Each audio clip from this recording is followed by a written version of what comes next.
Gobernador, gracias por venir. No, por favor, gracias por invitarme. Provincias Unidas, flamante espacio con otros 4 gobernadores. ¿Tiene candidato para 2027 ya? Nosotros pensamos, antes que pensar en un candidato al 27, qué necesita la Argentina en este momento y obviamente para consolidar un espacio republicano y federal. Y tiene que ver con algo que vos decías en la editorial y que está muy presente, ¿no? Este riesgo país, este riesgo Cuca, que dice puntualmente el gobierno nacional. La Argentina necesita desesperadamente tener un espacio republicano y federal para salir de esa Argentina pendular donde pasamos de un samba liberal libertario a un samba keynesiano. Vos decís riesgo Cuca. La gente... ¿Pero por qué existe riesgo Cuca? Porque no hay otra opción. Hoy hay una resistencia a la frustración. Yo lo veo en mi provincia, lo veo también en el resto de la Argentina, de que por favor Milei la emboque porque no queremos volver al pasado. El nivel de cinismo que tienen esos carteles que hablan de defender a los jubilados, después del desastre que hicieron en la Argentina, nadie quiere volver al kirchnerismo. Ahora, en la Argentina pendular, donde la queremos refundar cada 2 o 4 años, ese riesgo siempre está. El hecho de tener un espacio republicano, un espacio federal, un espacio que defienda a esa Argentina que trabaja, que genera... ¿Es un espacio que defiende, por ejemplo, el equilibrio fiscal? El equilibrio fiscal para nosotros es discutir si el inodoro tiene que estar en el baño, es básico. Es una discusión... ¿Qué título que largaste? Pero es una discusión preideológica, no es liberal, Sí, libertaria. ¿Subiendo impuestos o bajando el gasto?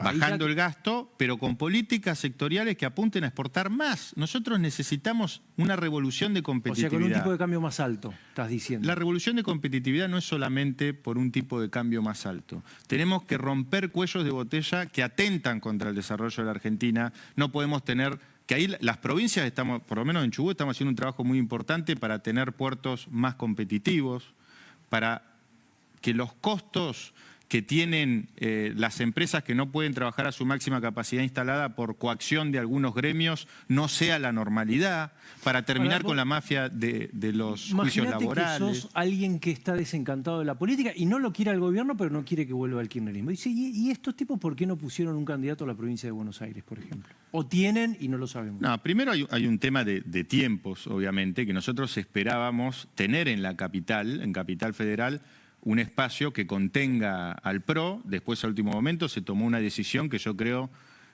¿por qué creo que es un error? Por lo mismo que te decía antes. O sea, tenés dos opciones. ¿Sería un error tener un candidato? No, que es un error el PRO ir con la Libertad Avanza sin sostener... el de Macri. Claro, porque hay una demanda de un electorado que votó algo que no entiende, no termina de entender por qué. Si tenemos diferencias que en algunos casos son profundas, nos vamos a amontonar para meter un escaño más o un escaño menos. Si el PRO acompañó, le dio gobernabilidad, sosteniendo la identidad y el espacio, se la seguiría dando. ¿Y por qué pensás que Macri aceptó? Porque venía peleándose. Habría que preguntarle a Macri. La verdad que en su momento, cuando se dio libertad de acción, a mí no me gusta que cada 2 años se especule con el costo o el oportunismo político de la coyuntura, porque pasa lo de siempre, se miran las encuestas.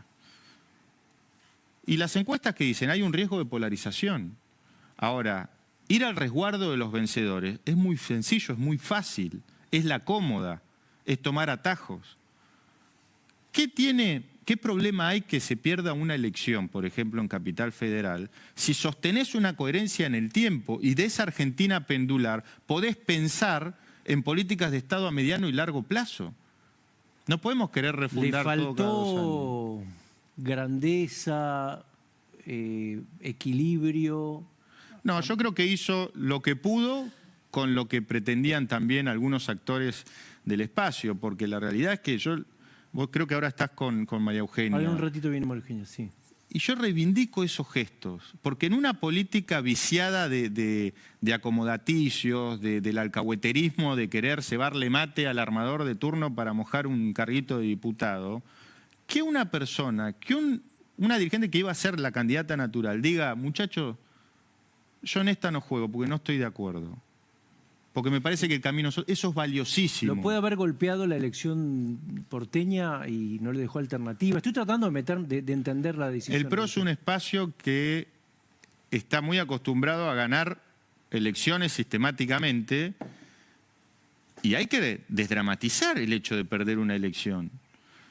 Yo obviamente tengo una carrera mucho más corta, pero yo pasé por muchas frustraciones, perdí elecciones y gané otras elecciones. No es lo mismo. Sí, pero no es imagínate que en Chubut no es la misma realidad del está bien. fue Ahora, acá.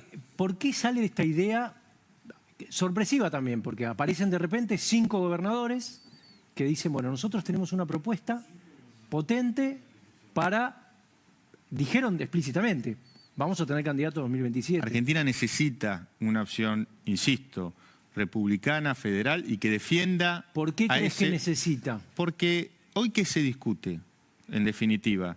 Cuando decías que las elecciones las ganan quien sabe correr la agenda, una agenda más disruptiva que no necesariamente es lo más importante, lo que necesita el país. Sí. ¿Quién de los voceros de estas candidaturas está hablando de los dólares que genera Vaca Muerta, que en 2 años va a exportar más que la pampa húmeda? ¿Cómo hacemos para que no haya trabas en el medio y poder hacer crecer a la Argentina?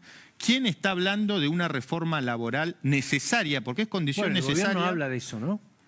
El gobierno habla de reforma laboral. Pero la reforma laboral tendría que estar discutiéndose hace rato en el Consejo de Mayo y no hubo una sola reunión de trabajo. Vos decís que el gobierno la está tirando para adelante. Cuando nosotros nos juntamos en el CFI, que estoy hablando de algo que es histórico, en la historia de la República Argentina nunca pasó. Todos los gobernadores, ni en la época de federales y unitarios, nos sentamos justamente para abrir la puerta hacia una discusión determinante para ir hacia una Argentina normal. Tenemos prácticamente la mitad del empleo no registrado y estamos discutiendo de darle aumento o no a los jubilados cuando lo primero que tenemos que hacer es discutir la condición necesaria para poder mejorar la calidad de vida de los ¿Tenés en jubilados. cuenta que esa propuesta, por ejemplo, es muy impopular?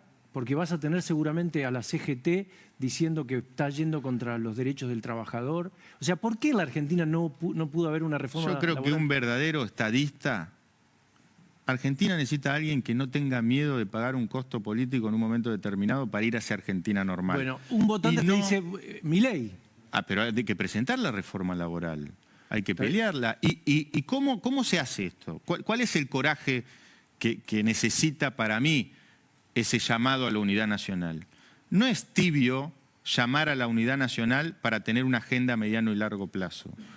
Hace falta mucho coraje para sentarte con alguien que no piensa como vos y tender puentes para lograr el éxito.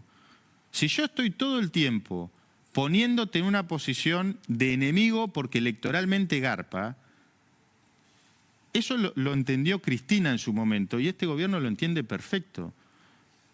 ¿Sos un traidor a la patria si no pensás como yo o sos parte de las fuerzas del cielo y un héroe nacional si pensás como yo? Eso está mal. El bien contra el mal, ¿no? Lo que veníamos diciendo. El peor enemigo de este país son los fanatismos, los dogmas. Eso es lo que nos llevó a blanco o negro y no entender que esa agenda de desarrollo tenemos que discutirla una vez y para siempre. En Chile, que es un país que hoy gobierna un gobierno socialista, no se discute si el equilibrio fiscal está bien. Bueno, pero ahí está.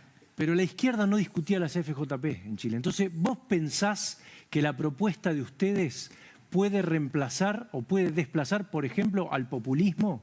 Te digo porque desde que lo lanzaron hay empresarios que me llaman y decían, che, me interesa esto porque si esta es la oposición y hay consensos, como vos estás diciendo, puede ser positivo. Esta fuerza va a llevar a la Argentina hacia la normalidad.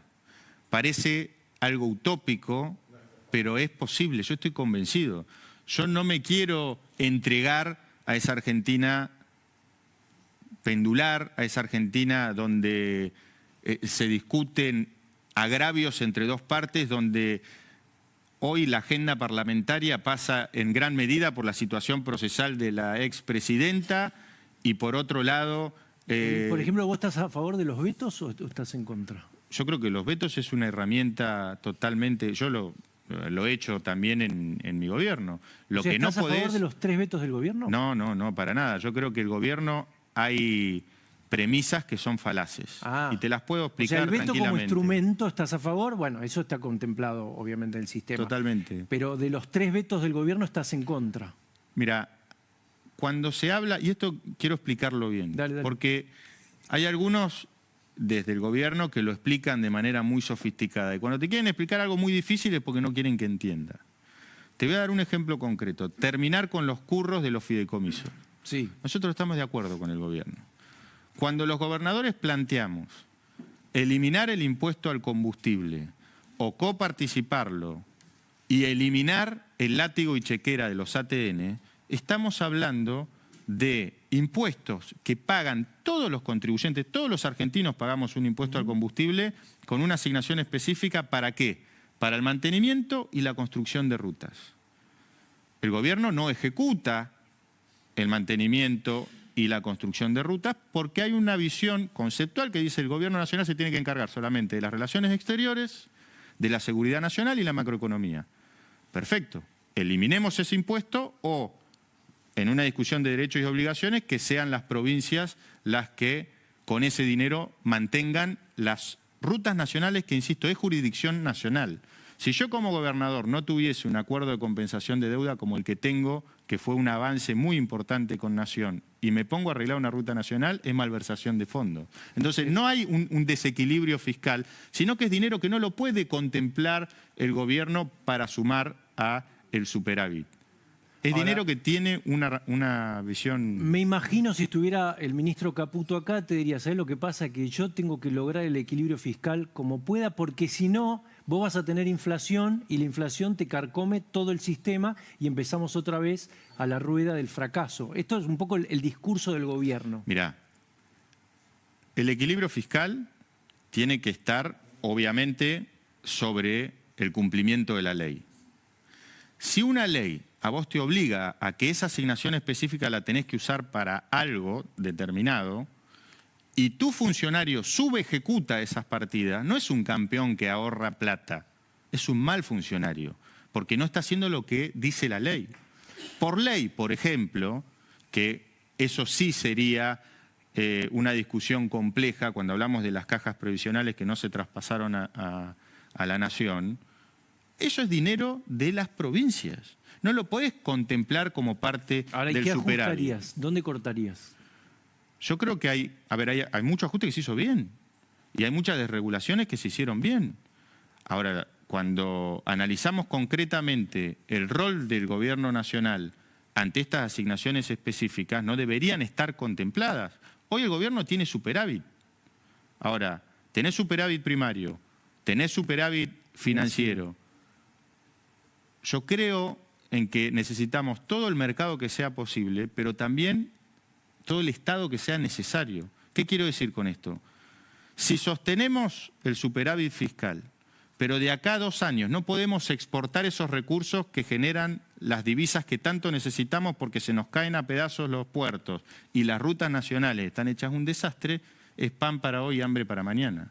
Si nosotros queremos pisar un tipo de cambio y le exigimos a los empresarios que sean competitivos a precios de Suiza, pero con costos argentinos, es pan para hoy y hambre para mañana. Es la segunda vez que hablas del tipo de cambio. ¿Vos crees que tendría que haber un tipo de cambio más competitivo? No, yo creo en un tipo de cambio flotante. Estoy hablando de una obsesión, incluso... ¿Y no está flotando? Sí, hoy sí. Incluso en un momento con empresarios, nosotros somos una provincia exportadora, claro. Cuando había una demanda muy fuerte de una devaluación, yo mismo dije, muchachos, seamos prudentes, pero tenemos que poner los costos arriba de la mesa. Y para poner los costos arriba de la mesa hace falta tener política sectorial. Te doy un ejemplo concreto. Dale. El gobierno sostiene, y yo creo lo mismo, que no hay que subsidiar a un sector que sea económicamente inviable. Ahora, tenemos actividades como por ejemplo la ganadería ovina, que necesitan poder apalancarse financieramente a tasas subsidiadas. Había un fideicomiso de Santa Cruz, de las ovejas. Totalmente. ¿Y por qué? Porque esos campos de frontera hacen a la soberanía nacional. Si esos campos no los tenemos poblados, es un problema enorme para la Argentina y nos saldría muchísimo más caro. Pero lo mismo no te puede decir el de Tierra del Fuego. Con eso. ¿Por qué? Porque tiene una función también, en su momento Tierra del Fuego, era la ocupación, era necesario que Argentina tuviera actividad económica por una cuestión política, porque tenía Chile al lado. Cuando necesitabas poblar la Patagonia. Ahora, el régimen de Tierra del Fuego, la idea original era que sea competitivo legítimamente. Eso implica un acompañamiento y progresivamente que sea competitivo con un fondo que se creó, que es el FAM, creo que se llama, para reinvertir en otras actividades. Está perfecto. Ahora, se está haciendo, la verdad que desconozco si se está ejecutando ese fondo, pero esos fondos anticíclicos son, para mí, fundamentales para ir hacia una competitividad real, legítima. Entre el EU, hay un caso de concreto cuando fue la revolución industrial, que se terminaron esos subsidios y quedó un parque industrial abandonado prácticamente porque no eran competitivos legítimamente. Y ahí hay que trabajar. Tenemos que hacer doble clic en la micro de cuáles son esos segmentos que tenemos que blindar para exportar más, para ser un país pujante, más allá del ordenamiento macroeconómico. ¿Cuáles son tus aliados en la provincia de Buenos Aires y en la capital federal? ¿Y qué resultado esperás? Hablo por mí. Sí, yo creo yo sé que no hay opiniones iguales dentro de los cinco. Yo digo, ¿qué es lo que creo que va a pasar? Sí. Yo creo que el día después de estas elecciones, vos dijiste que obviamente hay espacios que están partidos. Yo creo que el PRO hay un proceso de depuración. Y es bueno, es legítimo. Cuando decís el PRO va a desaparecer, gran parte de los dirigentes del PRO seguramente formen parte del gobierno nacional y es lógico. ¿Cómo explicás ir en una misma lista en una elección de medio término y después decir, no, yo me voy a otro bloque? No, es raro. Esos no vuelven. Es raro. Ahora, hay muchos dirigentes, hay muchos diputados, hay muchos senadores del PRO que entienden, como entiendo yo, que es necesario esa alternativa republicana, esa alternativa federal que defienda a esa Argentina que trabaja y van a estar dentro del interbloque nuestro. Un PRO como alternativa, que es el lugar donde lo puso la gente, porque el PRO perdió las elecciones y hay que entenderlo. Y después, obviamente, otros que querrán pasarse al oficialismo. Y no está mal, cada uno es dueño de hacer lo que quiera. Pero lo que no podemos es confundir al electorado cuando la realidad es que hay posiciones distintas. Y se van a ver el día después. Ideológicamente, ¿dónde hay que ubicarte a vos? ¿Te podrías aliar con el peronismo, por ejemplo, eventualmente? ¿Sos más progresista? ¿Te pareces más a Puyaro? Pancho, el kirchnerismo, el peronismo, el poliamor peronista, tenés desde un Menem hasta un... Sí, por eso. Ahora, el kirchnerismo a mi provincia la destrozó, la liquidó. Una provincia imposible de fundir y la chocaron. Llegó al default, ¿no? Casi. 6 años, los chicos tuvieron un solo año de clase. Había chicos en 4º grado que no sabían leer ni escribir. Yo no tengo, ni voy a tener nunca nada que ver con esta gente y la combato y la voy a combatir siempre. Creo que el espacio, y creo que la misma ideología que a mí me representa, de un espacio desarrollista, perfiles como Schiaretti piensan muy parecido. Perfiles como Maxi Puyaro piensan muy parecido. Como Claudio Vidal. Hoy hay una cefalía de representación partidaria de ese espacio que hoy queremos aglutinar, que es un espacio nítido, que es un espacio que tiene propuestas concretas y trabaja en una agenda de desarrollo, no en amplificar el odio entre los argentinos para ganar una elección. Contame, hablaste de la educación en tu provincia. ¿Cómo repercutió eso? Porque si vos decís, hay chicos que directamente no fueron al colegio, ¿qué ves tiempo después? ¿Qué efecto tuvo eso? El efecto fue no solamente en lo académico, en lo emocional. Imagínate para una familia la frustración de ver que su hijo pasa de grado por decreto y en 4º año no sabe, en 4º grado no sabe leer ni escribir. Chicos que estaban por ir a la universidad y tenían miedo de rendir un ingreso porque no se sentían preparados. A Chubut se le hizo lo peor que se le puede hacer a un pueblo. Se le arrebató a una generación entera las herramientas para defenderse de cualquier injusticia en la vida del día de mañana. Y eso es imperdonable. Y los que hoy están con esos carteles hablando de defender a los jubilados, a la educación, son los mismos miserables que destrozaron la provincia. Esa polarización les da vida a esos miserables. Pregunta muy cortita y te agradezco desde ya, muy interesante, sensible para un chubutense. ¿Minería sí o no? Chubut es una provincia minera. Ahí hay un mito con que Chubut es una provincia no minera. Chubut no solo tenemos hidrocarburos, que es un tipo de minería, sino que aprobamos una reconversión para shale gas que va a cambiarle la realidad a una cuenca madura en declive, y también tiene minería, tiene un potencial uranífico muy importante y tiene una prohibición concreta, que es la 5001, para la utilización de cianuro, que fue la famosa prendida a fuego de la Casa de Gobierno, y que son discusiones que se tienen que dar de frente y de cara a la ciudadanía, no entre gallos y medianoche como se hizo en su momento. Gracias, Ignacio. No, por muy favor, amable. gracias.